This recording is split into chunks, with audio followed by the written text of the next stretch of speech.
ಆಚಿ ಮಸಾಲ. ಎಂತ ಅಡಿಗೆಯ ರುಚಿಯಾಗೋ ರಹಸ್ಯವು 20 ರೂಪಾಯಿ. ಅರಣ್ಯ ಸಿಬ್ಬಂದಿಯ ಗುಂಡೇಟಿಗೆ ಮೂವರು ಬಲಿಯಾದಂತ ಪ್ರಕರಣಕ್ಕೆ ಸಂಬಂಧಪಟ್ಟಂತೆ ಚಾಮರಾಜನಗರದಲ್ಲಿ ಪ್ರತಿಭಟನೆ ಈಗ ಮುಂದುವರಿತಾ ಇದೆ.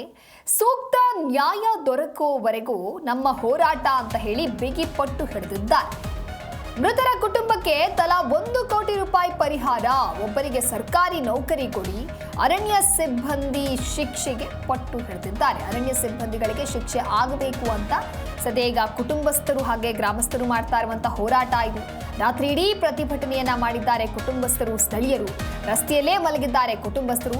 ನಿನ್ನೆ ಮಹದೇಶ್ವರ ಬೆಟ್ಟದ ರಸ್ತೆ ಬಂದ್ ಮಾಡಿ ಪ್ರತಿಭಟನೆಯನ್ನ ಮಾಡಿದ್ರು. ಇವತ್ತು ಕೂಡ ಸ್ಥಳೀಯರಿಂದ ಇದೇ ರೀತಿಯಾಗಿ ಪ್ರತಿಭಟನೆ ಮುಂದುವರಿತಾ ಇದೆ. ಹನೂರು ಠಾಣೆ ಮುಂದೆ 2ನೇ ದಿನವೂ ಧರಣಿ. ಹನೂರು ತಾಲೂಕಿನ ತೋಮಿಯಾರ್ ಪಾಳ್ಯ, ಮಾಠಳ್ಳಿ ಸೇರಿದಂತೆ ಸುತ್ತಮುತ್ತಲಿನ ಗ್ರಾಮಸ್ಥರಿಂದ ಮಾಡಲಾಗ್ತಾ ಇರುವಂತಹ ಪ್ರತಿಭಟನೆ. ರಸ್ತೆ ಒಂದು ಬದಿಯಲ್ಲಿ ವಾಹನ ಸಂಚಾರಕ್ಕೆ ಇದೀಗ ಪೊಲೀಸರು ಅನುವು ಮಾಡಿಕೊಟ್ರು. ನಿನ್ನೆಯಿಂದಲೂ ಕೂಡ ಇದೇ ರೀತಿಯಾಗಿ ಗ್ರಾಮಸ್ಥರು ಹಾಗೆ ಕುಟುಂಬಸ್ಥರು ಪ್ರತಿಭಟನೆಯನ್ನ ಮಾಡ್ತಾನೆ ಇದ್ದಾರೆ. ಒಂದೇ ಬದಿಯಲ್ಲಿ ವಾಹನ ಸಂಚಾರಕ್ಕೆ ಅನುವು ಮಾಡಿಕೊಡ್ಲಾಯಿತು. ಸ್ಥಳದಲ್ಲಿ ಎಸ್ಪಿ, ಎಎಸ್ಪಿ ಮೊಕ್ಕಾಂ ಹೂಡಿದ್ದಾರೆ. ಪ್ರತಿಭಟನಾ ಸ್ಥಳದಲ್ಲಿ ಬಿಗಿ ಪೊಲೀಸ್ ಬಂದೋಬಸ್ತನ್ನು ಕೂಡ ವಹಿಸಲಾಗಿದೆ. ಅರಣ್ಯ ಸಿಬ್ಬಂದಿ ಗುಂಡೇಟಿಗೆನೆ ಮೂವರು ಬಲಿಯಾಗಿದ್ದಾರೆ ಅನ್ನೋದು ಅವರ ಕುಟುಂಬಸ್ಥರು ಹಾಗೆ ಗ್ರಾಮಸ್ಥರು ಮಾಡ್ತಾ ಇರುವಂಥ ಆರೋಪ ಇದು. ಹಾಗಾಗಿ ಅರಣ್ಯ ಅಧಿಕಾರಿಗಳು ಯಾರಿದ್ದಾರೆ ಅವರಿಗೆ ಕಠಿಣವಾದಂಥ ಶಿಕ್ಷೆ ಆಗಬೇಕು, ಜೊತೆಗೆ ತಮಗೆ ಪರಿಹಾರವನ್ನು ಸಿಗಬೇಕು ಅಂತ ಹೇಳಿ ನಿನ್ನೆಯಿಂದಲೂ ಕೂಡ ಪ್ರತಿಭಟನೆಯನ್ನು ಮಾಡ್ತಾ ಇದ್ದಾರೆ. ಅದೇ ರೀತಿ ಇವತ್ತು ಕೂಡ ಪ್ರತಿಭಟನೆ ಮುಂದುವರೆದಿದೆ. ಒಂದು ಕಡೆ ಬೇಟೆಗಾರರು ಹಾಗೆ ಅರಣ್ಯ ಇಲಾಖೆ ಸಿಬ್ಬಂದಿಯ ನಡುವೆ ನಡೆದ ಗುಂಡಿನ ಚಕಮಕಿ ಅಂತ ಹೇಳಲಾಗ್ತಾ ಇದೆ. ಮೂವರು ಬೇಟೆಗಾರರು ಬಲಿಯಾಗಿ ಓರ್ವ ಗಾಯಗೊಂಡಂತ ಘಟನೆ ಚಾಮರಾಜನಗರ ಜಿಲ್ಲೆಯ ಹನೂರು ತಾಲೂಕಿನ ಕಾವೇರಿ ವನ್ಯಜೀವಿ ಧಾಮದಲ್ಲಿ ಶನಿವಾರ ಬೆಳಗ್ಗೆ 5:20ಕ್ಕೆ ನಡೆದಿದೆ. ಮೃತರನ್ನ ಹನೂರು ತಾಲೂಕಿನ ತೋಮಿಯಾರ್ ಪಾಳ್ಯ ಗ್ರಾಮದ ಆಂಥೋನಿ ಸ್ವಾಮಿ, ಪೀಟರ್ ಕುಮಾರ್ ಅಂತ ಹೇಳಿ ಗುರುತಿಸಲಾಗಿದೆ. ಇವರ ಜೊತೆಗಿದ್ದಂತ ಮಹಿಮಾದಾಸಿ ಎನ್ನುವಂತ ವ್ಯಕ್ತಿ ಗಾಯಗೊಂಡಿದ್ದಾನೆ. ಗುಂಡಿನ ಚಕಮಕಿಯಲ್ಲಿ ಓರ್ವ ಅರಣ್ಯ ಸಿಬ್ಬಂದಿಯೂ ಗಾಯಗೊಂಡಿದ್ದಾರೆ ಅನ್ನುವಂತ ಮಾಹಿತಿ ಇದೆ. ಪ್ರಾಣಿ ಆಡೋದಕ್ಕೆ ಬರ್ತಾ ಇದ್ದವರು ಮಾಡಿದಂತ ಗುಂಡಿನ ದಾಳಿಯನ್ನ ತಡೆಯೋದಕ್ಕೆ ನಡೆಸಿದಂತ ಪ್ರತಿದಾಳಿ ಇದು. ಹಾಗಾಗಿ ಈ ವೇಳೆ 3 ಜನ ಸಾವನ್ನಪ್ಪಿದ್ದಾರೆ ಅಂತ ಹೇಳಿ ಅರಣ್ಯ ಇಲಾಖೆ ಸದ್ಯಕ್ಕೆ ಹೇಳ್ತಾ ಇರೋದು.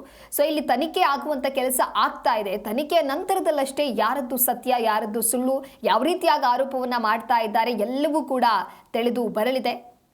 ಹಾಗಾದ್ರೆ ಹನೂರು ಕಾಡಲ್ಲಿ ಬೆಳಗಿನ ಜಾವ 5:20ಕ್ಕೆ ಆಗಿದ್ದೇನು? ಹನೂರಿನ ಶಾಗ್ಯ ವ್ಯಾಪ್ತಿಯ ಅರಣ್ಯದಲ್ಲಿ ಭೇಟಿಯಾಡ್ತಾರೆ. ಮಾಂಸ ಬೇರ್ಪಡಿಸ್ತಾ ಇರೋದ್ರ ಬಗ್ಗೆ ಅರಣ್ಯ ಸಿಬ್ಬಂದಿಗೆ ಒಂದು ಮಾಹಿತಿ ಹೋಗುತ್ತೆ.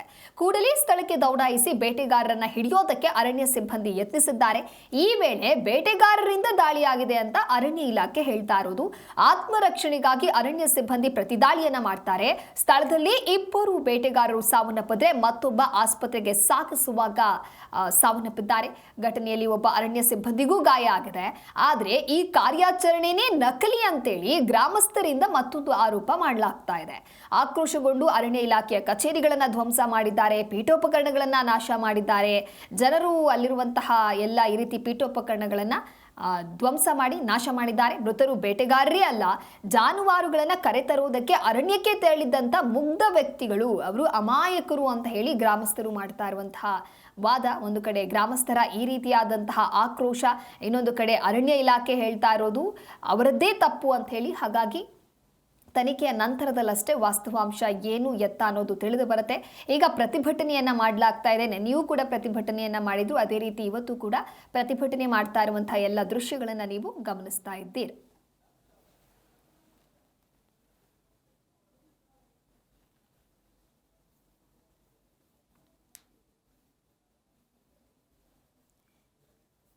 ಈ ಕುರಿತು ಮತ್ತಷ್ಟು ಮಾಹಿತಿಯನ್ನು ನೀಡ್ತಾರೆ ನಮ್ಮ ಪ್ರತಿನಿಧಿ ಸುರೇಂದ್ರ ದೂರವಾಣಿ ಸಂಪರ್ಕದಲ್ಲಿ. ಸುರೇಂದ್ರ, ಅರಣ್ಯ ಸಿಬ್ಬಂದಿ ಗುಂಡೇಟಿಗೆನೇ 3 ಜನ ಬಲಿಯಾಗಿದ್ದಾರೆ ಅಂತ ಹೇಳಿ ಕುಟುಂಬಸ್ಥರು ಹಾಗೆ ಗ್ರಾಮಸ್ಥರು ಮಾಡ್ತಾ ಇರುವಂತ ಆರೋಪ ಒಂದು ಕಡೆ. ಪ್ರತಿಭಟನೆ ಯಾವ ರೀತಿಯಾಗಿ ಸಾಗ್ತಾ ಇದೆ, ಅವ್ರು ಏನ್ ಹೇಳ್ತಾ ಇದ್ದಾರೆ, ಪರಿಹಾರ ಕೇಳ್ತಾ ಇದ್ದಾರೆ, ಹೇಗೆ ಸದ್ಯಕ್ಕೆ ಸಿಗ್ತಾ ಇರ್ತಕ್ಕಂತಹ ಮಾಹಿತಿ ಏನು, ಆಕ್ಚುಲ್ ಆಗಿ ಅಲ್ಲಿ ನಡೆದಿದ್ದೇನು, ಇಲಾಖೆ ಏನ್ ಹೇಳ್ತಾ ಇದೆ? ಹೌದು ದಿವೇಶದಾಸ್, ಕಾವೇರಿ ವನ್ಯಜೀವಿ ಧಾಮದ ಶಾಗ್ಯಬೆಟ್ನ ಹೊಳೆಮುರದಟ್ಟಿ ಅರಣ್ಯದಲ್ಲಿ ನಿನ್ನೆ ನಡೆದಂತಹ 3 ಶೂಟೌಟ್ ಕೇಸ್ ಸಂಬಂಧ ಸುತ್ತಮುತ್ತಲಿನ ಗ್ರಾಮಸ್ಥರು ಮತ್ತು ಕುಟುಂಬಸ್ಥರು ಇಂದು ಕೂಡ ಧರಣಿಯನ್ನ ಮುಂದುವರಿಸಿದ್ದಾರೆ. ಹನೂರು ಪಟ್ಟಣದ ಪೊಲೀಸ್ ಠಾಣೆ ಮುಂಭಾಗವೇ ಇಡೀ ರಾತ್ರಿ ಅವರು ಧರಣಿ ನಡೆಸಿದರೆ ಇಂದು ಬೆಳಗ್ಗೆಯೂ ಕೂಡ ಸ್ಥಳದಲ್ಲೇ ಉಪಹಾರವನ್ನ ತರಿಸಿಕೊಂಡು ಕೂಡ ಪ್ರತಿಭಟನೆಯನ್ನ ಮುಂದುವರಿಸಿದ್ದಾರೆ. ರಸ್ತೆಯಲ್ಲೇ ಟಾರ್ಪಲ್ ಹಾಸಿ ಧರಣಿಯನ್ನ ನಡೆಸ್ತಾ ಇದ್ದು ಇಂದು ಭಾರಿ ಪ್ರತಿಭಟನೆ ನಡೆಸುವ ಸಾಧ್ಯತೆ ಎಲ್ಲ ಕೂಡ ಇದೆ. ಇನ್ನು ಶೂಟೌಟ್ ಘಟನೆ ಸಂಬಂಧ ಮೃತರ ಕುಟುಂಬಕ್ಕೆ ಸೂಕ್ತ ಪರಿಹಾರ ಕೊಡಬೇಕು ಅಂದ್ರೆ 1 ಕೋಟಿ ರೂಪಾಯಿ ಪರಿಹಾರವನ್ನ ಕೊಡಬೇಕು. ಮತ್ತೆ ಮೃತರ ಕುಟುಂಬದ ಜೀವನಾಧಾರವನ್ನೇ ಕಳೆದುಕೊಂಡಿರೋದ್ರಿಂದ ಅವರಿಗೆ ಸರ್ಕಾರಿ ಉದ್ಯೋಗ ಕೊಡಬೇಕು. ಜೊತೆಗೆ ಕಾವೇರಿ ವನ್ಯಜೀವಿ ಧಾಮದ ಹಿರಿಯ ಅಧಿಕಾರಿಗಳು ಮತ್ತು ಶೂಟೌಟ್ ನಡೆಸಿದ ಸಿಬ್ಬಂದಿಗಳೇನಿದ್ದಾರೆ ಅವ್ರನ್ನ ಕೂಡಲೇ ಅಮಾನತುಪಡಿಸಿ ಅವರಿಗೆ ಕಠಿಣ ಶಿಕ್ಷೆಯನ್ನ ವಿಧಿಸಬೇಕು ಎಂಬ ಬೇಡಿಕೆಯನ್ನ ಮುಂದಿಟ್ಕೊಂಡು ಇವರು ಪ್ರತಿಭಟನೆಯನ್ನ ನಡೆಸ್ತಾ ಇದ್ದು, ಆ ಬೇಡಿಕೆ ಈಡೇರುವ ತನಕ ನಾವು ಧರಣಿಯನ್ನ ಕೈ ಬಿಡಲ್ಲ ಅಂತ ಪಟ್ಟನ್ನ ಹಿಡಿದಿದ್ದಾರೆ. ಇನ್ನು 3 ಶವಗಳು ಕೂಡ ಮೈಸೂರಿನ KR ಆಸ್ಪತ್ರೆ ಶವಾಗಾರದಲ್ಲಿದೆ. ಮರಣೋತ್ತರ ಪರೀಕ್ಷೆ ಇನ್ನೂ ಕೂಡ ಅದು ನಡೆದಿಲ್ಲ. ಮೃತ ಜಾನ್ ಪೀಟರ್ ಪತ್ನಿ ಆಂಟೋನಿಯಮ್ಮ ಎಂಬಾಕೆ ಶವ ಪರೀಕ್ಷೆಗೆ ಒಪ್ಪದೆ ಪೊಲೀಸ್ ಠಾಣೆ ಮುಂಭಾಗನ ಕುಳಿತು ಪ್ರತಿಭಟನೆಯನ್ನ ಮುಂದುವರಿಸಿದ್ದಾರೆ. ಇನ್ನು ನಿನ್ನೆಯಿಂದಲೂ ಕೂಡ ಹನೂರಿನ ರಸ್ತೆ ಏನಿದೆ ಅದು ಮಲೆಮಹದೇಶ್ವರ ಬೆಟ್ಟಕ್ಕೆ ಸಂಪರ್ಕ ಕಲ್ಪಿಸುವ ರಸ್ತೆ ಆಗಿದ್ದು, ಹನೂರು ಪಟ್ಟಣ ಠಾಣೆ ಮುಂದಿನ ರಸ್ತೆಯಲ್ಲಿ ಧರಣಿಯನ್ನ ನಡೆಸ್ತಾ ಇದ್ದಿದ್ರಿಂದ ನಿನ್ನೆಯಿಂದಲೂ ಕೂಡ ವಾಹನ ಸಂಚಾರ ಸಂಪೂರ್ಣ ಬಂದ್ ಆಗಿತ್ತು. ಇಂದು ಬೆಳಗ್ಗೆ 5ರಿಂದ ಪ್ರತಿಭಟನಾಕಾರರ ಮನವೊಲಿಸಿ ರಸ್ತೆಯ ಒಂದು ಬದಿಯಲ್ಲಿ ವಾಹನ ಸಂಚಾರಕ್ಕೆ ಪೊಲೀಸರು ಅನುಮತಿ ಮಾಡಿಕೊಟ್ಟಿದ್ದಾರೆ. ಇನ್ನು ಸ್ಥಳದಲ್ಲಿ SP ಮುತ್ತರಾಜ್, ASP ಶಶಿಧರ್ ಅವರು ಮೊಕ್ಕಾಂ ಹೂಡಿದ್ದು ವಾಹನ ಸಂಚಾರಕ್ಕೆ ಅವಕಾಶ ಮಾಡಿಕೊಟ್ಟು ಹೆಚ್ಚಿನ ಪೊಲೀಸನ್ನ ನಿಯೋಜನೆ ಮಾಡಿದ್ದಾರೆ. ಇನ್ನು ಈ ಘಟನೆ ಬಗ್ಗೆ ಏನಿದೆ, ಈ ಘಟನೆ ಬಗ್ಗೆ ಮಲಗಿದ್ದವರ ಮೇಲೆ ಗುಂಡು ಹಾರಿಸಿ ಕೊಲೆ ಅಂತ ಹೇಳಿ ತೋಮೇರ್ಪಳ್ಳಿಯ ಮೃತ ಆಂಟೋನಿ ಸ್ವಾಮಿ ಪತ್ನಿ ಲೂರ್ದ ಮೇರಿಯ ದೂರನ್ನ ಕೊಟ್ಟಿದ್ದಾರೆ. ಈ ಸಂಬಂಧ ಹನೂರು ಪೊಲೀಸ್ ಠಾಣೆಯಲ್ಲಿ ಅರಣ್ಯ ಅಧಿಕಾರಿಗಳ ವಿರುದ್ಧ ಪ್ರಕರಣ ದಾಖಲಾಗಿದೆ. ಆದ್ರೆ ದೂರಿನಲ್ಲಿ ಲೂರ್ದ ಮೇರಿ ಏನಿದ್ದಾರೆ ಅವರು ಯಾವುದೇ ಅಧಿಕಾರಿಯಾಗಲಿ ಅಥವಾ ಸಿಬ್ಬಂದಿ ಹೆಸರನ್ನಾಗಲಿ ಉಲ್ಲೇಖಿಸಿಲ್ಲ, ಕೇವಲ ಅರಣ್ಯ ಸಿಬ್ಬಂದಿ ಅಂತಾನೆ ಕೊಟ್ಟಿದ್ದಾರೆ. ತಮ್ಮವರು ಜಾನುವಾರುಗಳ ಹುಡುಕಾಟವನ್ನ ನಡೆಸುವಂತ ಸಂದರ್ಭದಲ್ಲಿ ತೆರಳಿ ಕಾಡಿನ ಮಧ್ಯದ ಬಂಡೆ ಮೇಲೆ ಮಲಗಿದಂತ ವೇಳೆ ಮಲಗಿದ್ದವರ ಮೇಲೆ ಗುಂಡು ಹಾರಿಸಿದ್ದಾರೆ. ಮಲಗಿದ್ದ ಮೇಲೆ ಗುಂಡು ಹಾರಿಸಿದವರಲ್ಲಿ 4ವರಲ್ಲಿ ಓರ್ವ ಅದರಿಂದ ಬಚಾವಾಗಿ ತನಗೆ ಕಾಲ್ ಮಾಡಿ ಹೇಳಿದ್ದಾನೆ. ಆತನೇ ಪ್ರತ್ಯಕ್ಷದರ್ಶಿಯಾಗಿರ್ತಾನೆ. ಆತನೇ ಹೇಳಿದ ಪ್ರಕಾರ ಇವರು ಮಲಗಿದವರ ಮೇಲೆ ಗುಂಡು ಹಾರಿಸಿದ್ದಾರೆ ಅಂತ ಲೂರ್ದ ಮೇಲೆ ದೂರನ್ನ ಕೊಟ್ಟಿದ್ದಾರೆ. ಇದಾದ ಬಳಿಕ ಅರಣ್ಯ ಇಲಾಖೆಯು ಕೂಡ ಒಂದು ಪ್ರಕಟಣೆಯನ್ನ ಹೊರಡಿಸಿದೆ. ಅವ್ರು ಏನಂತಂದ್ರೆ ಇವರೆಲ್ಲವೂ ಕೂಡ ಕಳ್ಳ ಬೇಟೆಗಾರರಾಗಿದ್ದು ತಾವು ಜಿಂಕೆಯನ್ನ ಬೇಟೆಯಾಡ್ತಂತ ಖಚಿತ ಮಾಹಿತಿ ಮೇರೆಗೆ ಸ್ಥಳಕ್ಕೆ ತೆರಳಿದಂತ ವೇಳೆ ಬಂಡೆ ಮತ್ತೆ ಪೊದಗಳಲ್ಲಿ ಅಡಗಿಕೊಂಡಿದ್ದಂತ ಇವರು ಏಕಾಏಕಿ ತಮ್ಮ ಮೇಲೆ ದಾಳಿ ಮಾಡಿದ್ರು.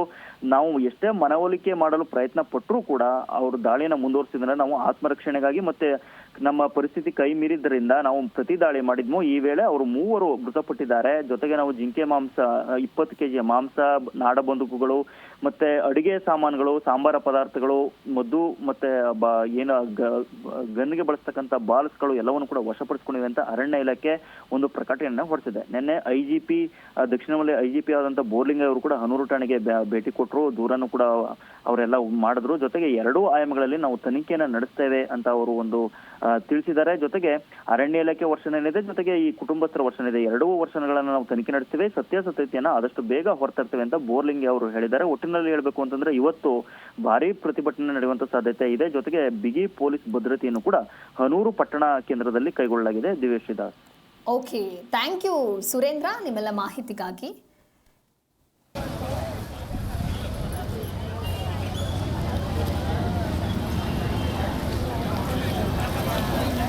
ನಮ್ಮ ಪ್ರತಿನಿಧಿ ಸುರೇಂದ್ರ ಕೂಡ ಈ ಕುರಿತಾಗಿ ಮಾಹಿತಿಯನ್ನ ನೀಡ್ತಾ ಇದ್ರು. ಒಟ್ಟಾರೆಯಾಗಿ ಗ್ರಾಮಸ್ಥರು ಹಾಗೆ ಕುಟುಂಬಸ್ಥರು ಮಾಡ್ತಾ ಇರುವಂತ ಆರೋಪ ಅಂತ ಹೇಳಿದ್ರೆ ಅರಣ್ಯ ಸಿಬ್ಬಂದಿ ಮಾಡಿರುವಂತ ಎಡವಟ್ಟಿಗೆನೆ ಈ 3 ಜನರ ಪ್ರಾಣ ಹೋಗಿದೆ ಅಂತ ಹೇಳಿ.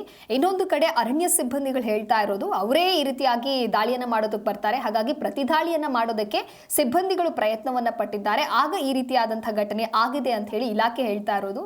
ಒಟ್ಟಾರೆಯಾಗಿ ಈಗ ತನಿಖೆಯೂ ಕೂಡ ನಡೀತಾ ಇದೆ. ತನಿಖೆಯ ನಂತರದಲ್ಲಿ ವಾಸ್ತವಾಂಶ ಏನು ಎತ್ತ, ಇನ್ನು ಬೇಟೆಯಾಡುವುದಕ್ಕೆ ಹೋಗಂತ ಸಂದರ್ಭದಲ್ಲಿ ಕೆಲವು ಮಾಂಸ ಕೂಡ ಪತ್ತೆಯಾಗಿರೋದ್ರಿಂದ ಅದರ ಒಂದು ಪರಿಶೀಲನೆಯೂ ಕೂಡ ಆಗತ್ತೆ. ಆದರೆ ಈಗ 2ನೇ ದಿನದ ಪ್ರತಿಭಟನೆಯೂ ಕೂಡ ಮುಂದುವರೆದಿದೆ. ಪೊಲೀಸ್ ತನಿಖಾ ಹಂತದಲ್ಲಿ ಇರೋದ್ರಿಂದ ತನಿಖೆ ನಂತರದಲ್ಲಷ್ಟೇ ಏನು ಎತ್ತ ಕಾದು ನೋಡಬೇಕಿದೆ.